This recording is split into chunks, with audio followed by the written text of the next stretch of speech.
enforceable rights and institutional change, and what lessons from Guatemala are transferable to other countries. Ora, please come join us at the panel, and we will have a discussion here. I think your name tag should be somewhere there, and I will come join you.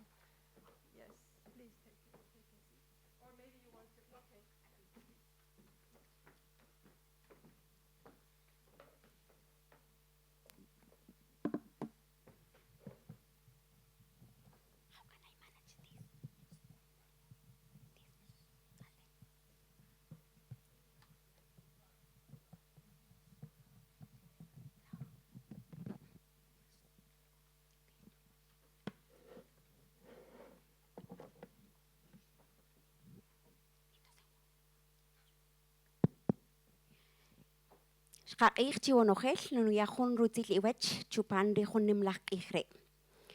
Honorable organizers of this important event, public officials from around the world, and representatives of the United Nations, it is a true honor to address you today for this beautiful and historic city. Within the framework of the 2026 United Nations Public Service. I come from Guatemala, a country of proud multicultural richness, but also one that faces significant and long-standing structural challenges. Today, we are brought together by a fundamental question for sustainable development. How do we transfer the major human rights agreement signed in New York or in Geneva into enforceable rights and everyday realities within our communities and territories? The answer lies unequivocally in the transformative power of our legislative bodies. Parliaments are not merely law-making institutions. They are the critical bridges between global and political commitments and a real institution change. In the next few minutes, we will explore how Latin America had led important innovation in this field and what lessons can be drawn from the legislative practice and experience of my country, Guatemala.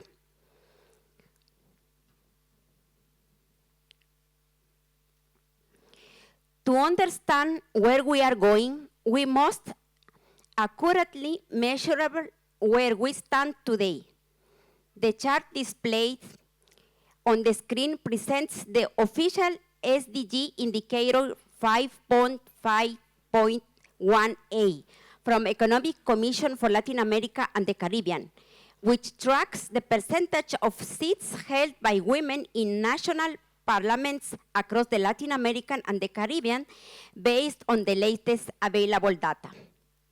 At first glance, our region tells an extraordinary success story. Latin America and the Caribbean lead the world in women's parliamentary representation with an average of 36.6%, well above the global average of just 26.9%.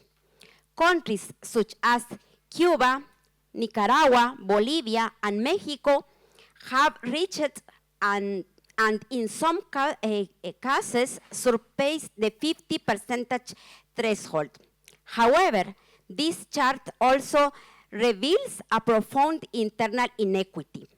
While some countries are approaching a perfect parity, nations such as Guatemala remain at the opposite end of the subrepresentation, with women holding only 20% of legislative seats.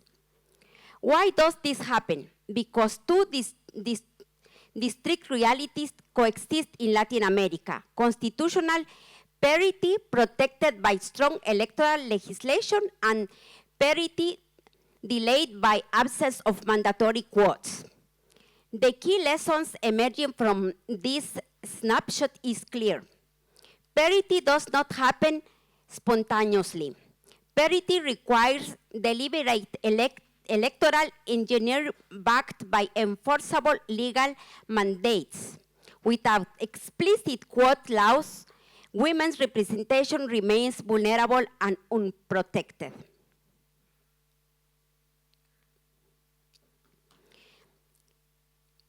The accumulate experience across our continent shows us three institutional pathways that have proven highly effective in advancing and institutionalizing gender equality. First, we have Mexico.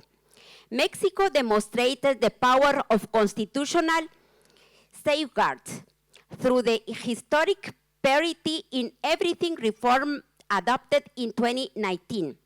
Mexico not only guaranteed that 50% of legislative candidacies will be allocated to women, but also mandated that parity be applied across the three branches of the government and at the municipal level also. It is not a political concession, it is a constitutional requirement. Second one, we have Argentina. Argentina remains us that equality laws cannot succeed without adequate resources. The country has been a pioneer in developing and implementing gender-responsive budgeting. This approach involves tracking public expenditures to measure peso by peso the real impact of government investment on reducing gender inequality. If it is not reflected in the budget, the commitment does not truly exist. Finally, Bolivia offers a value lessons through its system of stricted candidate alternation, commonly known as zipper lists, alternating men and women on electoral lists at both the horizontal and vertical level. More importantly, Bolivia recognized that increased participation by women often leads to increased political violence against them. As a result, the country enacted strong legislation and also censorship against political harassment and violence to ensure that women can not only reach positions of power but also remain in them. Three countries, three powerful tools, a constitution that guarantees equality, a budget that finances it, and clear electoral rules that make it reality.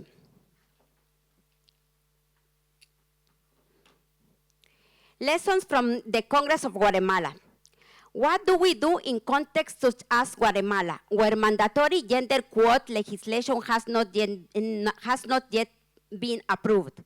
The answer is political innovation and institutional resilience from within. In the Congress of Guatemala, we have learned three fundamental lessons that can be applied to parliaments around the world. The first is cross-party cohesion. The first is cross-party cohesion. In the absence of a legal framework guaranteeing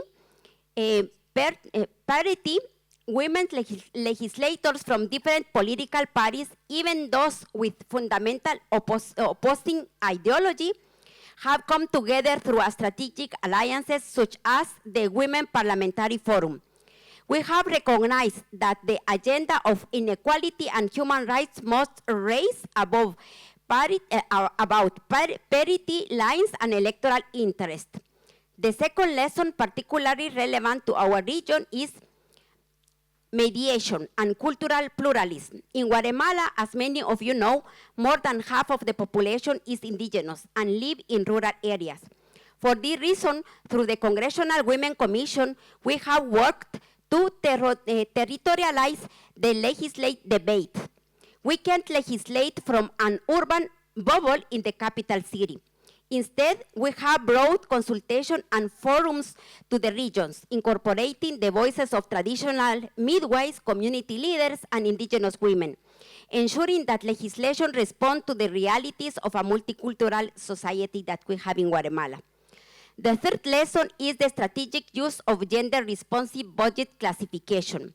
While legislation may take time to pass oversight, the public spending is immediate and powerful tool. Budget classification enables Congress to monitor the executive action, evaluate the implementation of public programs, and hold institutions accountable for investment aimed at advancing women's development and empowerment. 3 lessons demonstrate that even in the absence of formal quota system in Guatemala, the progress can be achieved through collaboration, inclusion, and effective oversight.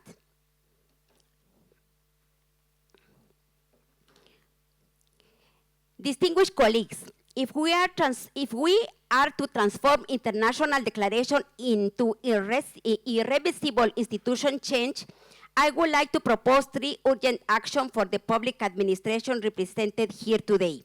First, enforceable legal safeguards. Quote and parity laws cannot be optional or merely symbolic. They must include clear and effective sanctions, including the disqualification of political parties that fail to comply with alternation requirements and placement mandates designed to guarantee equitable representation. Second, binding expenditure traceability. It is essential to strengthen our national budget framework so that the gender budget classification are not treated as a supplementary report tools, but as mandatory requirement within the budget approval process, subject to independent public oversight and auditing.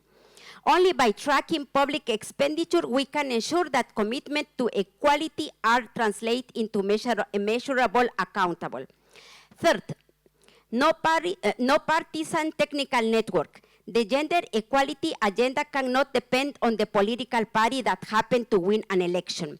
We must institutionalize permanent gender unit and technical commission within parliamentary civil service, ensuring that equality policies are sustained across political cycles, continue to advance over the long term. Finally, let us make this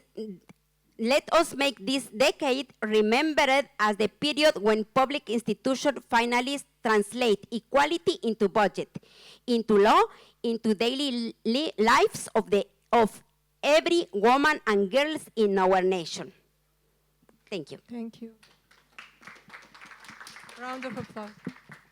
Thank you so much. We will come back to this very important presentation, and thank you for leaving us food for thought in terms of the necessity for legislative measures, gender-responsive budgeting, access to resources, and networks that are beyond political party lines and divides. That is very important for sustainability indeed.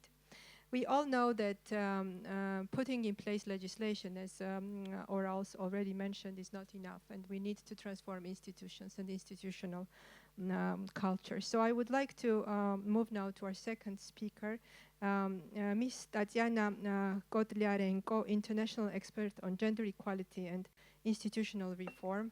I would like to ask Tatiana to come to the podium, please.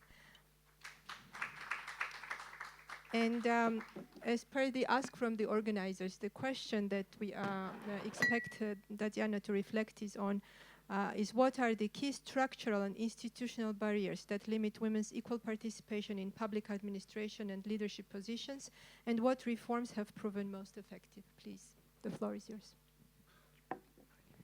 Thank you so much. There's a great Chinese proverb that women hold up half the sky. In my view, it is significantly more than half. I'm going to focus a lot of this actually on AI. There have been a lot of conversations here on AI and technology. And we are meeting at a pivotal moment for public institutions. Around the world, governments are undergoing the most significant transformation since the advent of e-government. Artificial intelligence, digital platforms, predictive analytics, and automated decision-making systems are reshaping how public institutions recruit staff, allocate resources, as we have heard about budgeting from the previous speaker, deliver services, engage citizens, and make decisions. This transformation presents an extraordinary opportunity. AI can help governments become more efficient, more transparent, more responsive, and more citizen-oriented. But also it raises fundamental questions. Will digital transformation help dismantle barriers to gender equality, or will it simply automate and scale the inequalities that are already in existence? The answer depends not on technology itself, but on the institutions that design, govern, and deploy it. Gender equality and digital transformation are therefore not separate agendas. They're increasingly the same agenda, and we have seen this in almost every single session across the forum today and yesterday. When we speak about gender equality in public administration, we often focus on representation. We count how many women are ministers, parliamentarians, judges, mayors, or senior civil servants. Representation matters, but numbers alone do not tell us whether institutions are truly inclusive. The reality is that women remain underrepresented in decision-making positions, not because of a lack of talent, education, ambition, or commitment. Rather, they face structural and institutional barriers that have been built into systems over decades, and in some cases, centuries. The first barrier is unconscious bias embedded within institutions. Many public administrations will still operate according to leadership models historically designed by and for men. Women are often assessed differently, promoted differently, and judged differently. Research consistently shows that identical leadership qualities are frequently perceived positively in men and negatively in women. Today, those same biases risk being embedded into artificial intelligence systems. If recruitment algorithms are trained on historical employment data reflecting decades of inequality, they may replicate those patterns rather than challenge them. Biases that once operated behind closed doors can become automated and scaled across entire institutions. The second barrier is unequal access to networks, sponsorship, and informal power structures. Career advancement is often influenced not only by competence, but by access to decision makers, professional networks, mentors, and sponsors. How many women here have been excluded from the guys going out after work with the boss for drinks, for example? Women frequently remain excluded from the informal spaces where opportunities are discussed and leadership pathways are shaped.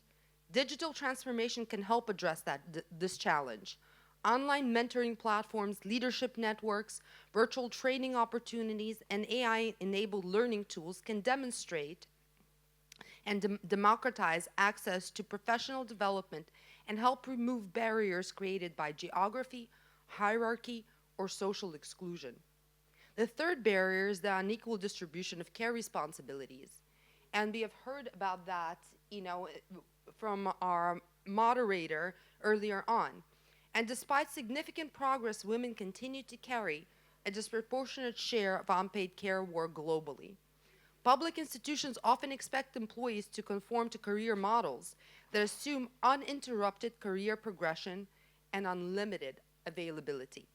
Yet technology can be part of the solution.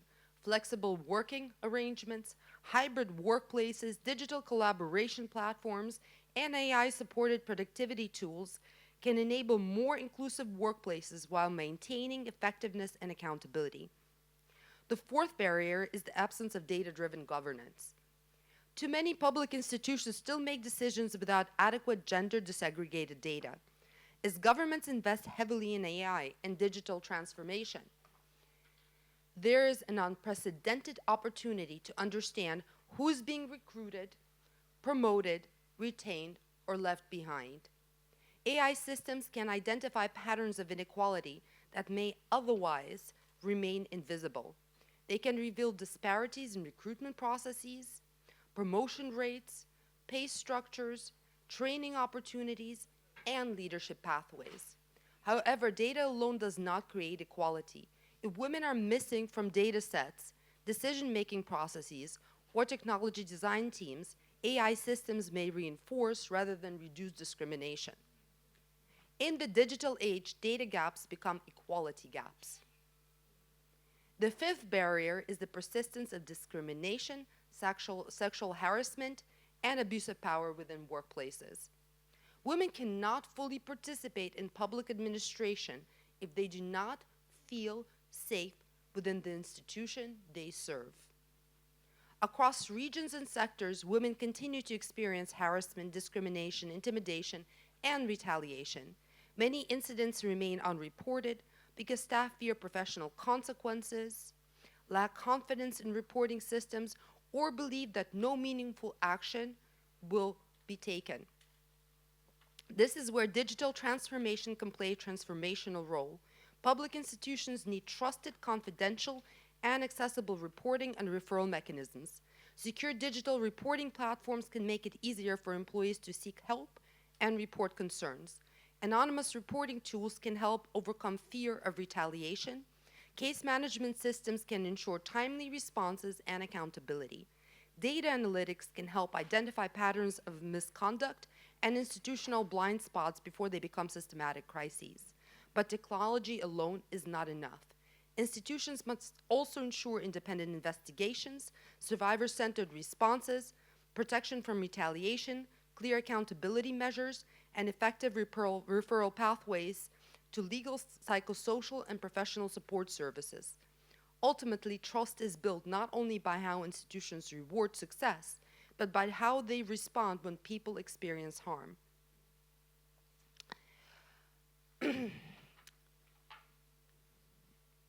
I know I'm running out of time, but I wanted to introduce actually a video. So over the past few years, I had the privilege of serving as part of the steering committee for Generative AI for Good, an initiative that uses privacy-preserving artificial intelligence to enable survivors of conflict-related sexual violence, trafficking, domestic violence, and other grave human rights violations to share their experiences safely and anonymously. Traditionally, many survivors, particularly women, have been excluded from policy discussions because speaking publicly can expose them to stigma, retaliation, discrimination, or threats to their safety. Through carefully designed AI technology, survivors can share their experiences while protecting their identities and maintaining control over their stories. I would like to play a short video from the project to demonstrate how this can work in practice, including in public service. And trigger warning because this has conflict-related sexual violence.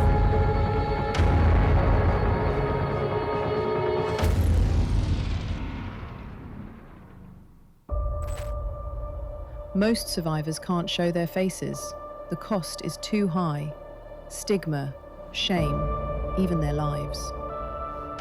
This silence lets it happen again and shields perpetrators. Now, for the first time, they can be heard without being seen. With ethical AI, we protect them. Some choose to speak openly. Others remain unseen. Every story deserves to be heard, safely, loudly, on their terms. فضربني كثير على وجهي حتى أسناني تأذوا من كثر الضرب اللي كان وحاول يغتصبني حاولت أن أقاوم بس صار يأذيني كثير صار يضربني. Заставили роздітись і почав гвалтувати. دستگیر شدم داخل یه دونه ون منو بردن به صورت گروهی به همون تجاوز میکرد. babaga ari benshi si umwe si babiri kandi byabaga buri munsi ngo kandi nari mfite inda navanye Kabgayi. ב7 לאוקטובר קרה לנו נורא מכל. רצחו את הבעל שלי נדב, ירו לים בפנים וחלק פגעו בתקיפות מיניות אכזריות. كنت عجبني سنين 9 حتى فعلا كانوا بياخدوني هنا سوق النحاس انتهت من عرض على الرئيس يدعو حالي من مغتصبني. These are real women. These are real testimonies. This is reality.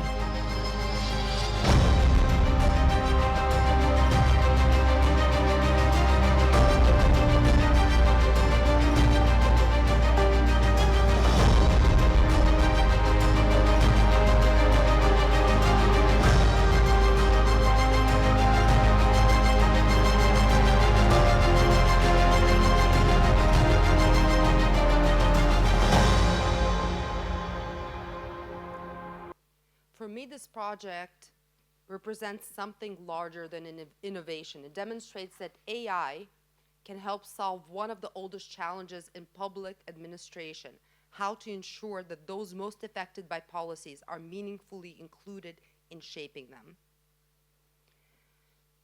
Gender equality must become a design principle of digital government, not an afterthought. Because if we build AI systems that work for women, they will almost certainly work better for everyone. Thank you.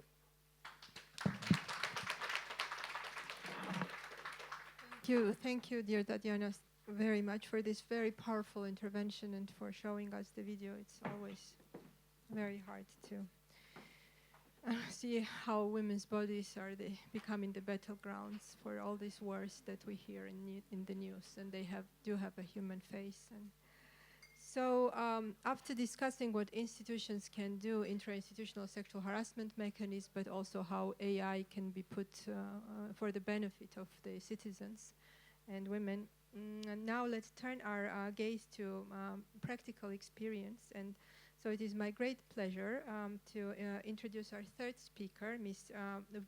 Vilda Vildana, Head of Department of Agriculture, Marine Affairs and Fisheries of Parepare City, Indonesia.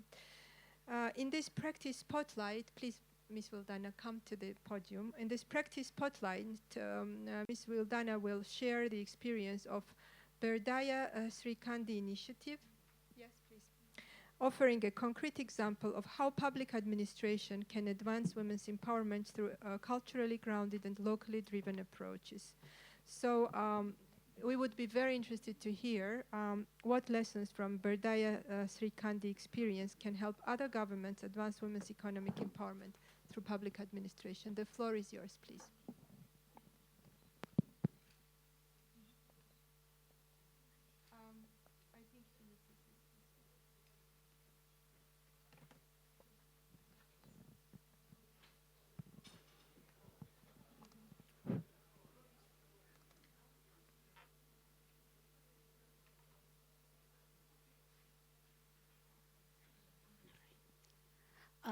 Thank you for giving me this opportunity, dear ladies and gentlemen. My name is Vildana. I am the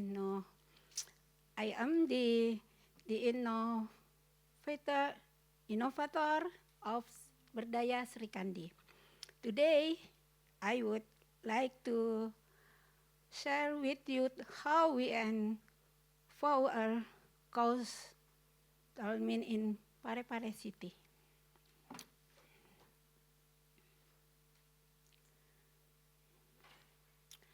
Women's economic empowerment in coastal communities, a cultural-based approach.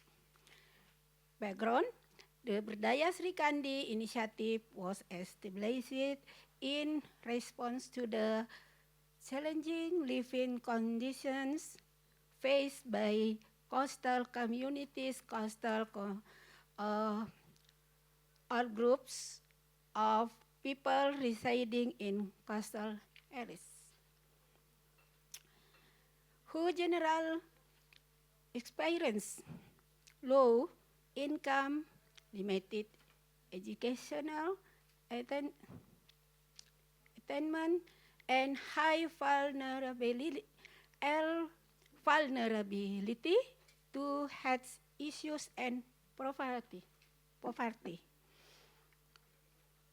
Women in these communities often have no employment opportunities beyond domestic responsibilities and child care. They generally have no independent source of income and limited opportunities to express their opinions in public. Their relatively low skill levels frequently lead to social and economic marginalization.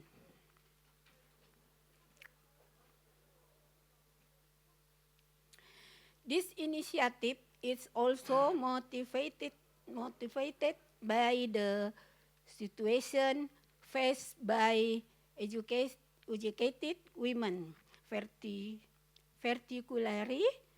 local female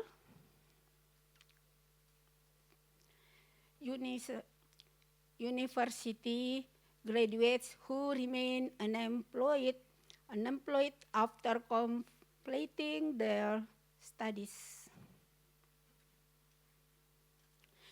The core idea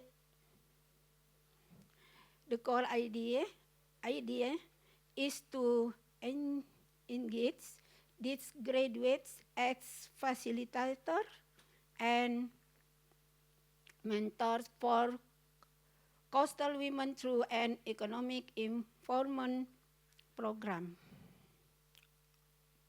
Local female graduates are specifically selected because they share the same cultural background, especially the local language, making communication, education, mentoring, and information dissemination for effective, targeted, and efficient.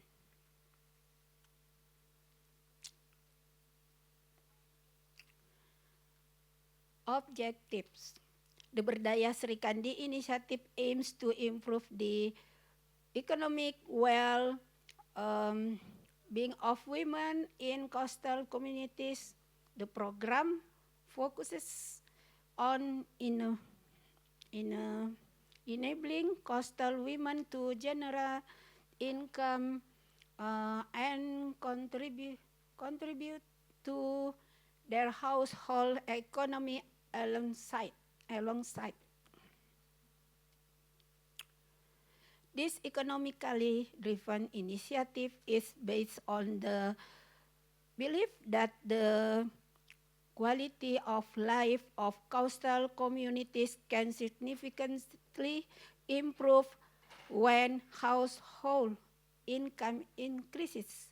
As income levels rise, communities are expected to gradually overcome challenges related to poverty and health. Target beneficiaries.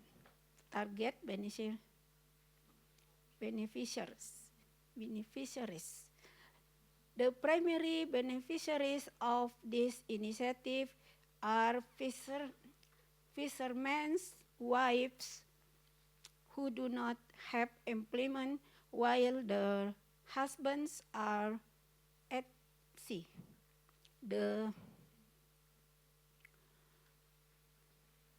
The program recognizes that many women in coastal communities have substantial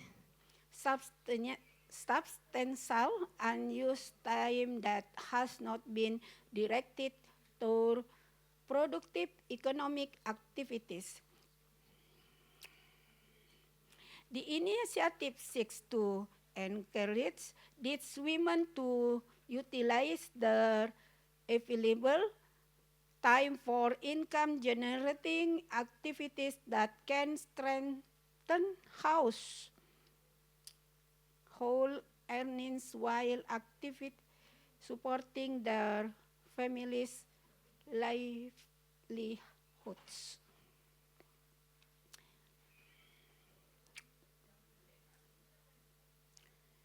Implementation process. 1. Mindset transformation. This stage involves introducing the initiative and encouraging coastal women to understand that household income should not solely depend on their husbands. It also promotes collective action by encouraging women to work together in groups rather than individually. 2. Group formation. This stage includes the data collection, identification, and organization of coastal women into involvement groups. 3. Skill development and training. Participants receive practical training in creative economic activities that are simple, applicable, and capable of generating income in a relatively short period of time.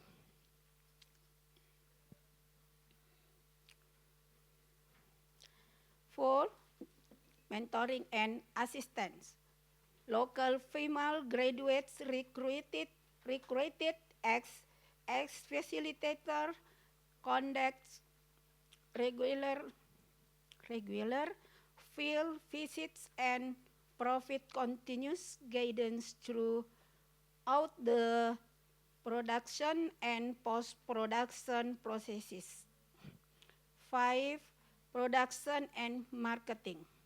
This phase covers the complete production and of various fishery-based processed products. 6. Monitoring and evaluation. Monitoring and evaluation activities assess the effectiveness, sustainability, and potential expansion of the initiative into other sectors. Sirif?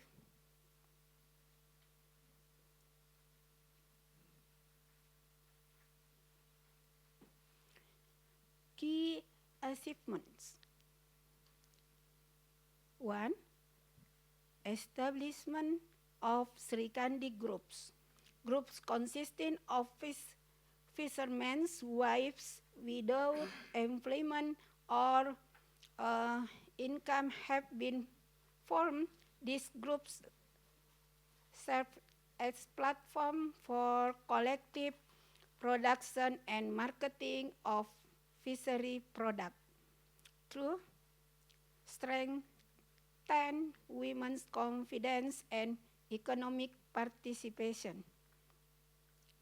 Women in coastal communities have become more confident and increasingly contribute to household income, fostering greater economic partnership within families. 3. Improve skill and creativity. Participants have enhanced their technical skill and creativity in processing and producing value-added fishery products. 4. Enhance capacity of local female graduates. Local female graduates involved in the initiative have strengthened their ability to facilitate social through community mentor and involvement activities. Mentoring and involvement activities. 5. Stronger family economic foundation. The initiative has contributed to building more resilient household economics through collective group-based economic.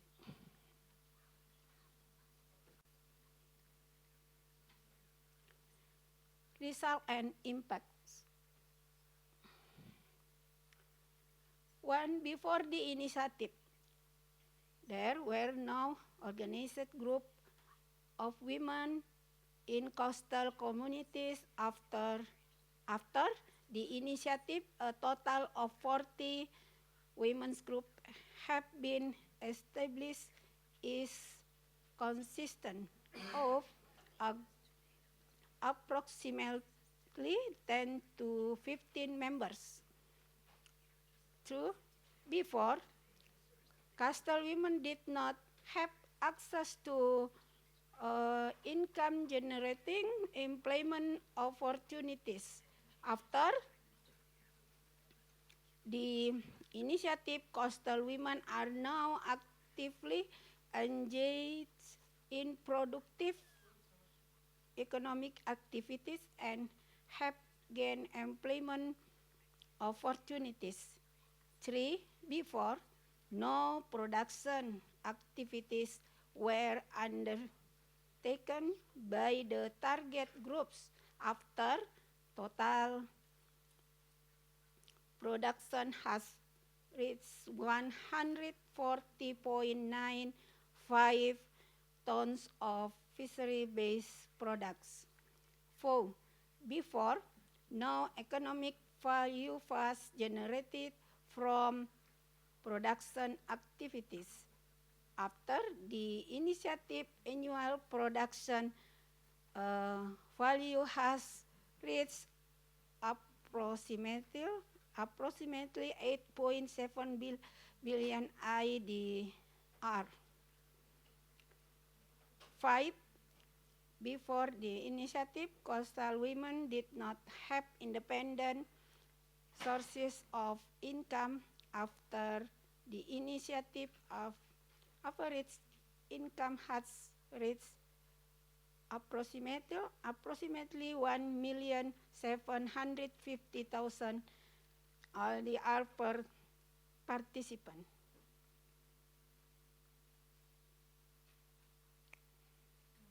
I think we reached the time limit, so if we can wrap up, please. Yes. Yes. Thank you very much. Thank you so much. I just need to mention also, thank you for this presentation of this transformative initiative. And this initiative of Berdaya Srikandi coastal communities is the winner of 2026 UN Public Service Forum. So round of applause for and it has been really a remarkable story of how context-specific intervention can turn something, into economic empowerment, but also social empowerment, or result in social empowerment of women. So we have roughly 20 minutes to go.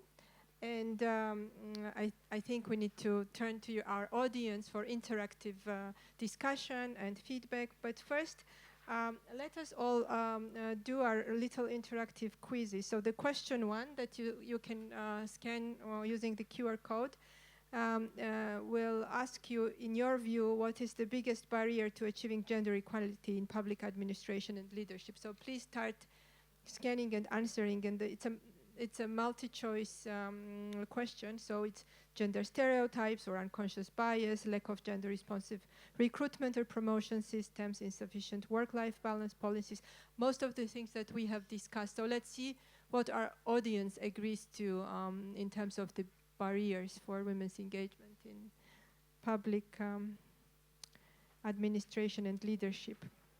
And then the question 1 is followed by question 2, which means should governments prioritize to accelerate gender equality and women's leadership in public administration? And options are mentorship and sponsorship programs.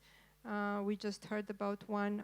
Equal pay policies, flexible working arrangements, gender-responsive budgeting, leadership and capacity development programs, etc. Gender quotas, we heard about that also in the beginning. So will we see the feedback also? If I think let's give like few seconds. Yeah.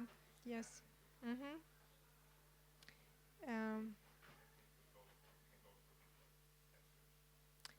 Yeah, so let's see, and equal pay, yeah, I think gender stereotypes and unconscious bias truly dominates the, the barriers seen. And then when it comes to measures, I think, yeah, flexible work arrangements and equal pay policies and leadership and capacity development interventions, including quotas, are like on the same level, prioritized. Thank you.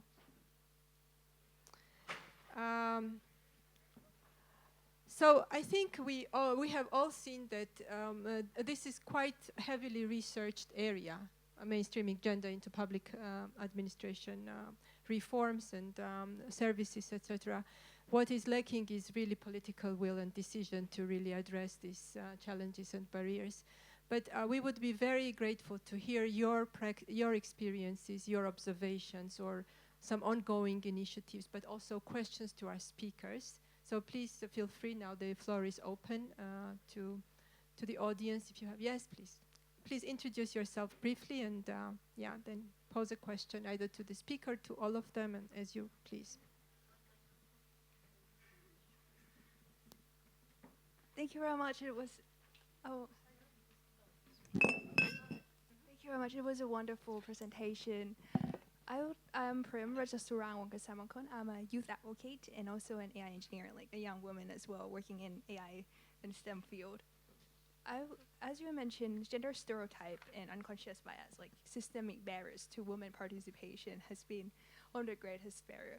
Like, how could we actually solve this systemic biases and within the AI system as well, when we have data that are not gender responsive, like gender bias data. And also when we talk about artificial intelligence, like how can we actually use AI to enhance gender equality and using AI to protect people rather than like making harm? Thank you. I think Tatiana's presentation really touched on this. Let's collect few and then we will reflect. Thank you so much. Please, in the back row, there is a question.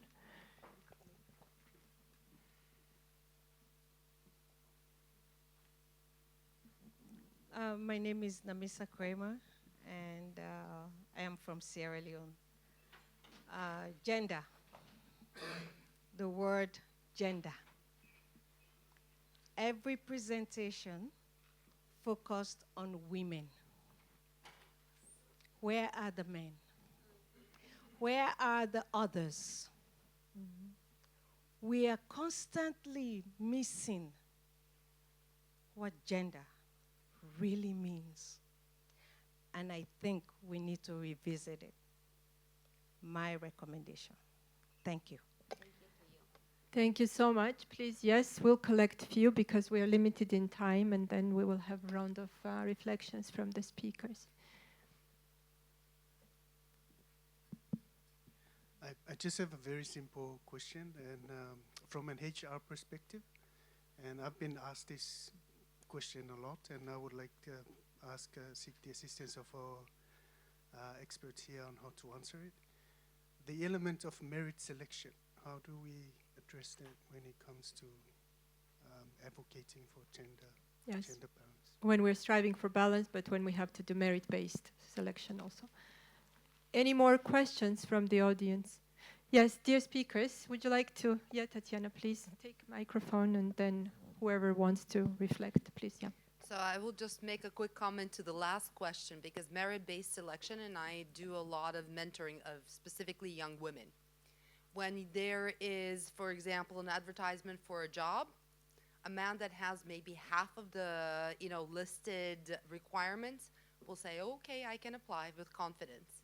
A woman would need to have double the requirements to consider herself in a way that she can apply for this position. So we need to change the mentality that goes alongside who is applying and how they're applying.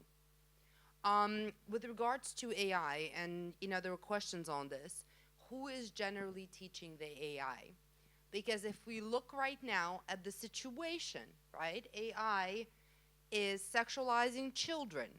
AI is behaving in a particular way. So how do we change it? Because the solution is actually rather simple. Young women like you, all around the world, get together and have, hackathons, marathons, and teaching AI to see things from your perspective. When we talk about inclusion of youth, okay, and especially girls, this is where we could change this in real time before it is too late, because AI is transforming our world. And if women and girls do not want to be forgotten, if we do not want to amplify, okay, in the next revolution that we have here, gender, or actually, I will go back to the other question. It's not gender inequality, it's inequality against women and girls.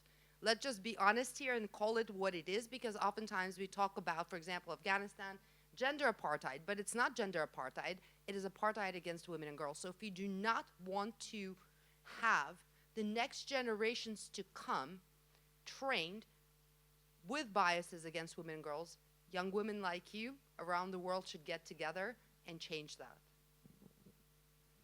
Aura, do you want to? Yeah, I just want to add, you are right. Meritocracy should remain a fundamental principle in selection leaders of high-level positions. However, it is important to take in consideration the different barriers that we find every day, particularly in countries like mine, Guatemala. For example, I am talking about the indigenous women's participation. We are not minority, we are majority, because we represent in our country 62% of the population that we are indigenous women. However, when we are talking about the political participation at the parliament, we have 160 congressmen and just one indigenous women. When we are talking about local authorities, we have in Guatemala 340 persons manage municipalities, and just one is represented by indigenous women. So we have to give opportunities based on, of course, on their qualities, but we have to consider the barriers, the historical barriers that we are living every day. Yes. Would Ms. Vildana like to come in, please? Yes.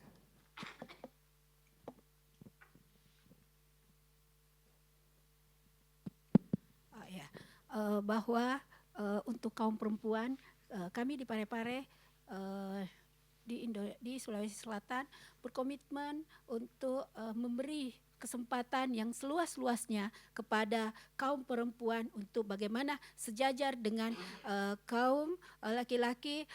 Contoh dari sisi parlemen dan jabatan struktural di pemerintahan, bahwa 30% dari pejabat struktural adalah perempuan. Kemudian di parlemen 40% jabat adalah di perempuan. Sekian. So I will translate for her. So in the city of Parepare of Indonesia, the city is very committed to empower the women in the governments and the parliament also.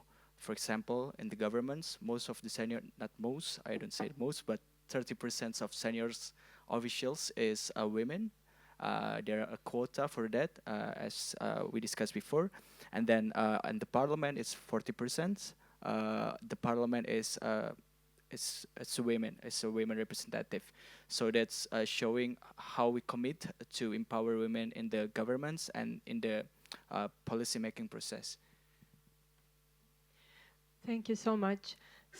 Are there any further questions to our speakers? Because I would like to also, yes, please, yes.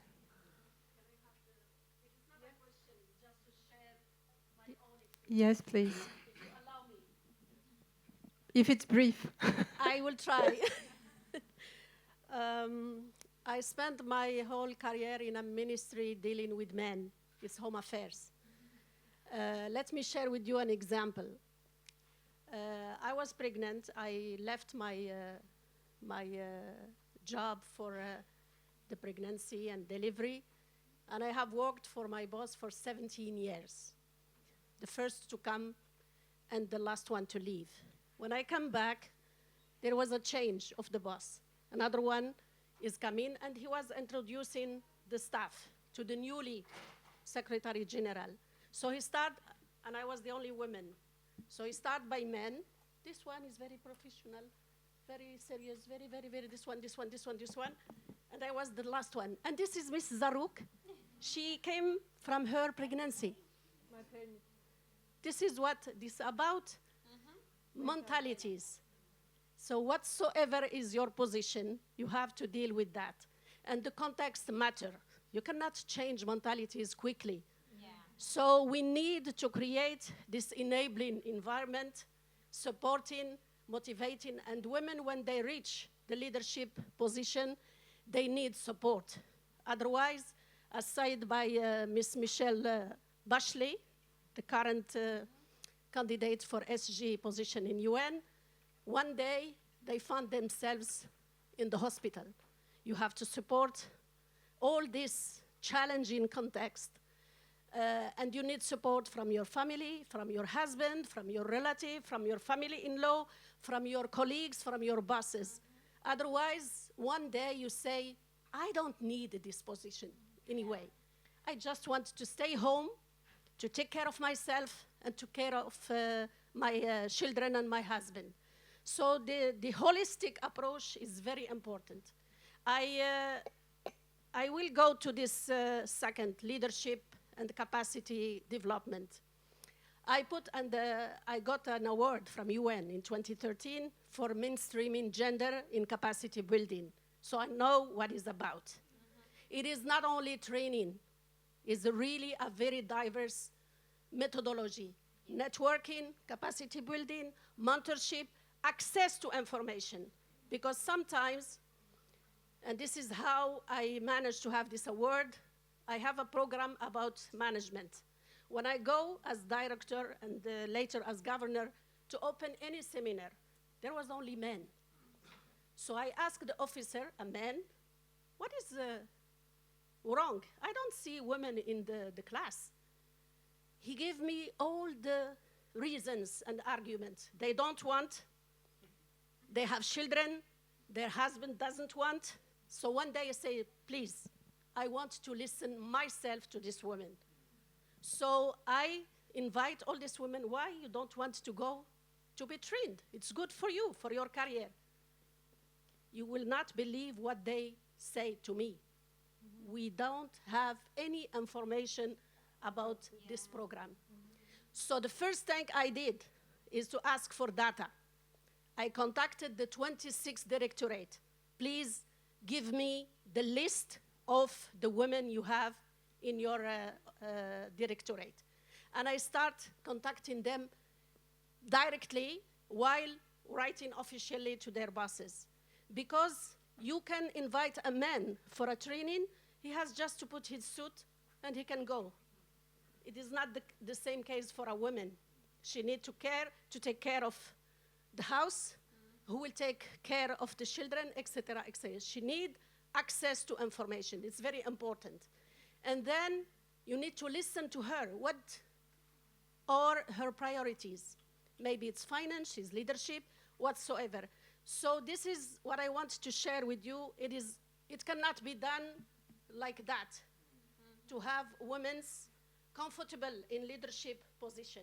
You need to create for them this enabling, motivative, and supporting environment. Thank you. Thank you so much. This deserves an applause because this is transformative gender leadership in action. Yes, please. This is the last we will take from the floor, last intervention, because we have to close. Thank you so much. I have had the privilege of listening to all of you. My name is Rajab from Uganda. But then my ask is, when we're having such conversations, you've talked about the men who are gatekeepers to all these opportunities. Can we try to get these men on board?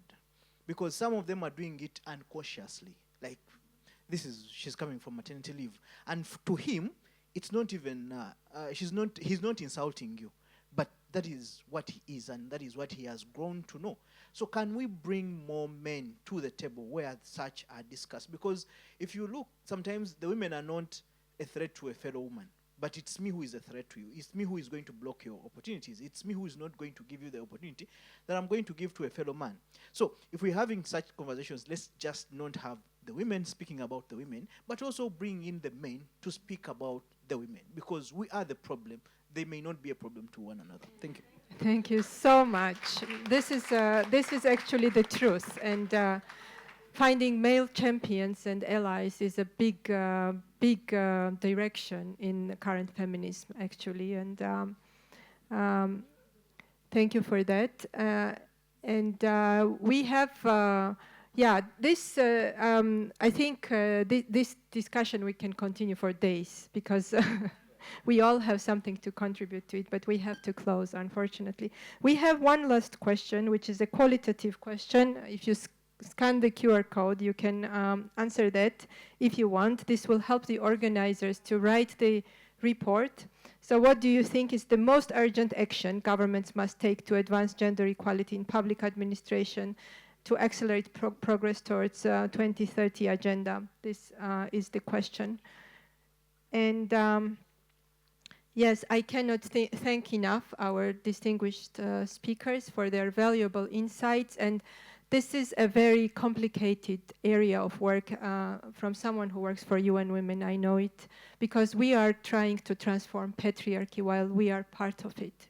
So we are sometimes aware, sometimes not aware, sometimes it's conscious, sometimes it's unconscious, but it is very hard to change something that has nurtured and nourished you also. And I think for me, the main sort of key to success is to be open.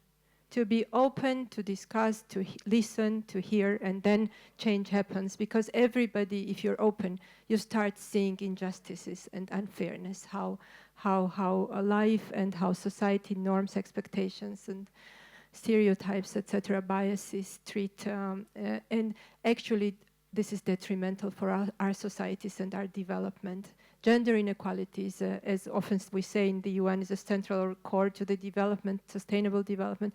It really is a barrier for growth, economic growth, and free society, and good governance, and whatnot.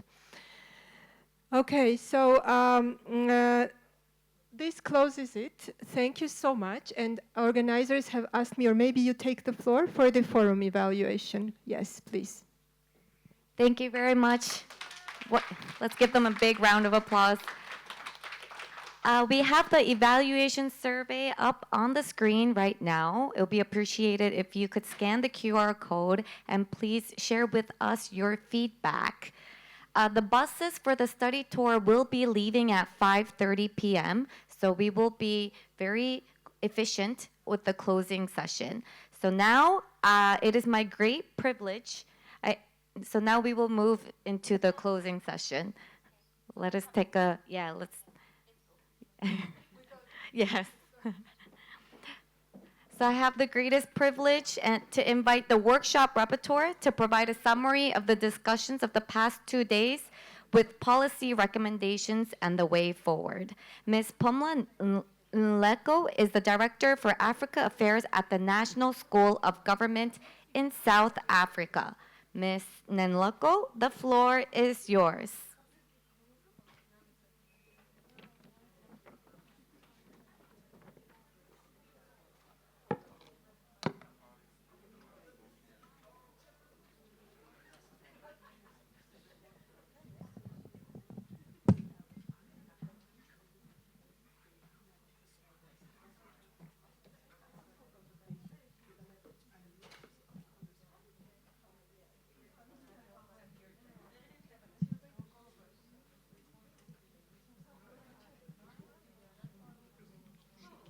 Report now. I have done mine separately, so I have not used this one.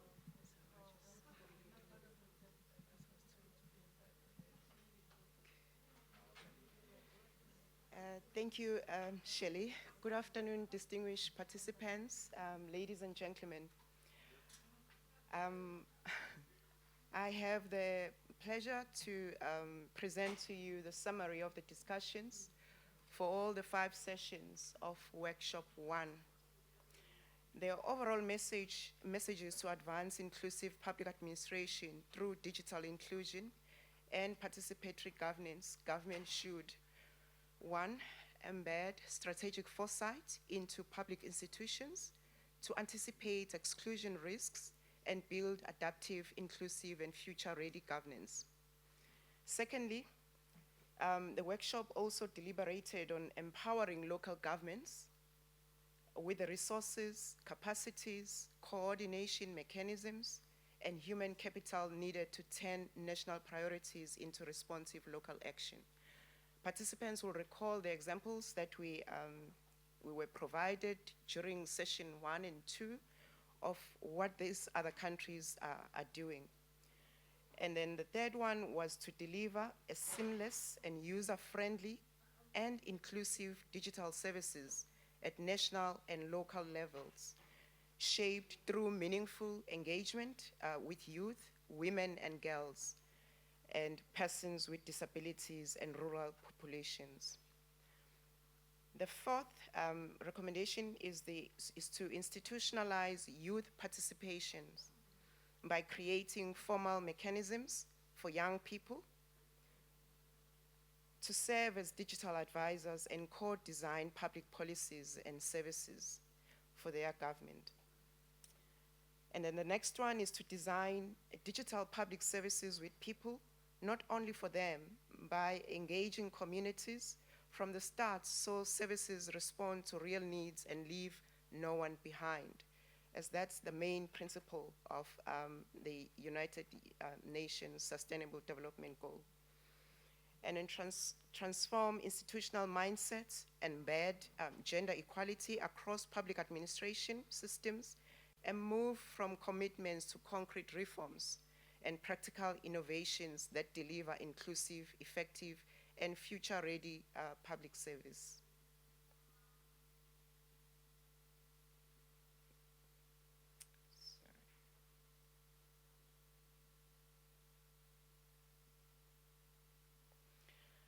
In terms of the main outcomes for session 1, the first one was that the digital transformation must be designed from the outset to be inclusive, accessible, and equitable, ensuring that technological innovation expands opportunities for participation and service delivery while preventing the reinforcement of existing inequalities and forms of exclusion.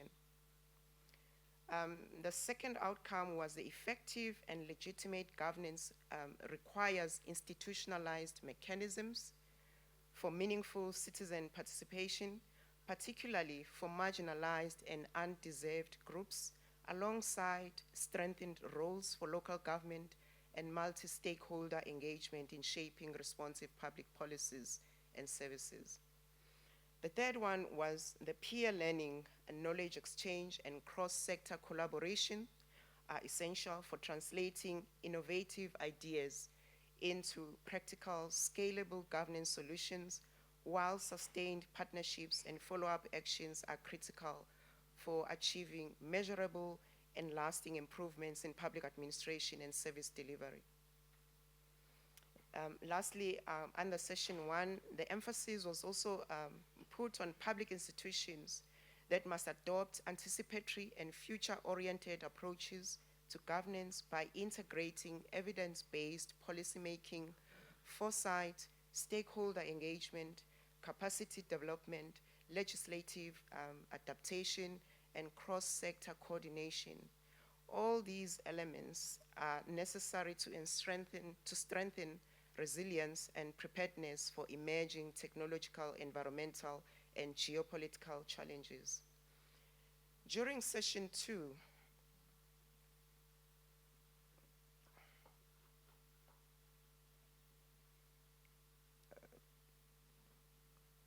sorry, I'm trying to maneuver. This is not my laptop. I was giving someone else's laptop. Okay. For session 2, where we were deliberating on local government, the first outcome that was recommended was effective decentralization requires an enabling governance framework that combines political commitment, fiscal devolution, intergovernmental coordination, and alignment between national priorities and local realities, ensuring that local government have both the authority and resources needed to deliver responsive and accountable public services. And then for session 3, the outcome was on rural development and service delivery should be guided by inclusive governance frameworks that institutionalize the participation of rural communities, local authorities, and community-based leadership structures in decision-making processes, ensuring that all policies and investment reflect local needs and realities and priorities. Here it was emphasized that the local buy-in is very important and making sure that the communities are part and parcel of the interaction from the beginning.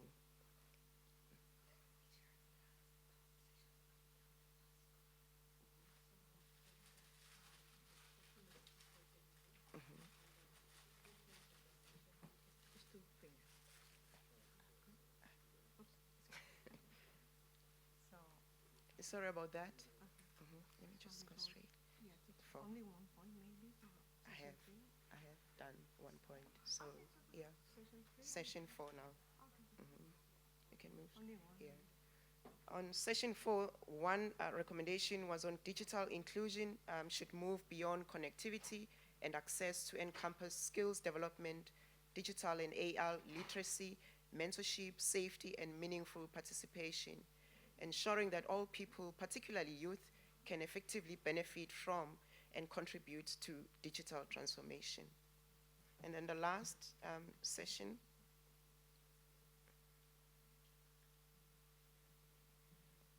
it was achieving substantive gender equality in governance requires strong legal, institutional, and financial mechanism, including enforceable representation measures, gender responsive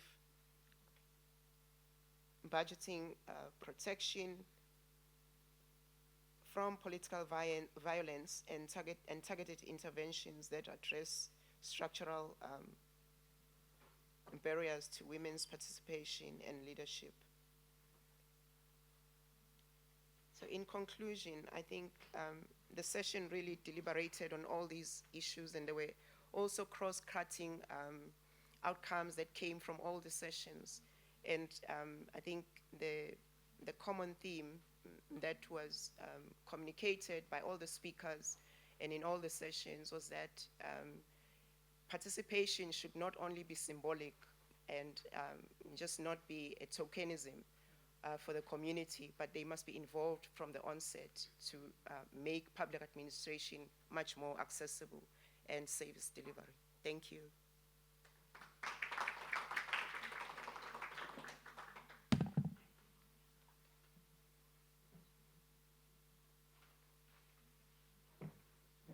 Thank you very much, Ms. Niloko, for the very efficient summary of the workshop. Now we will finally have closing by Mr. Chang Sapan. He's the head of UNPOG, DPIDG, UN DASA. Please welcome him onto the podium.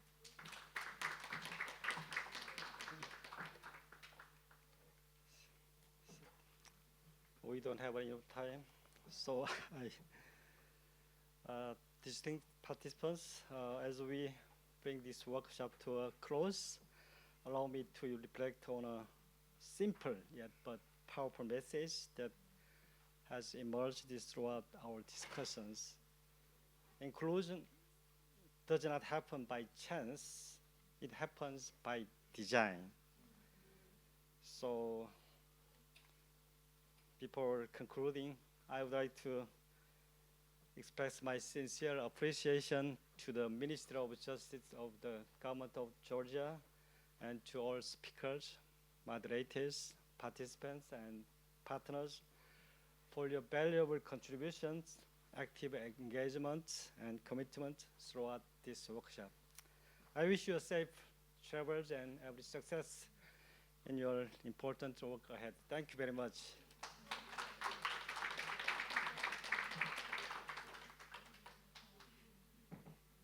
Thank you, Mr. Han. The buses will be leaving very soon at the same place as yesterday that it left for the gala dinner. If you have any capacity development requests, our doors are open. Please contact us. And the presentations and the rapporteur report, the outcome report will be uploaded on our website, including all the photos. Please visit us at www.unpog.org and publicadministration.desa.un.org. Thank you very much.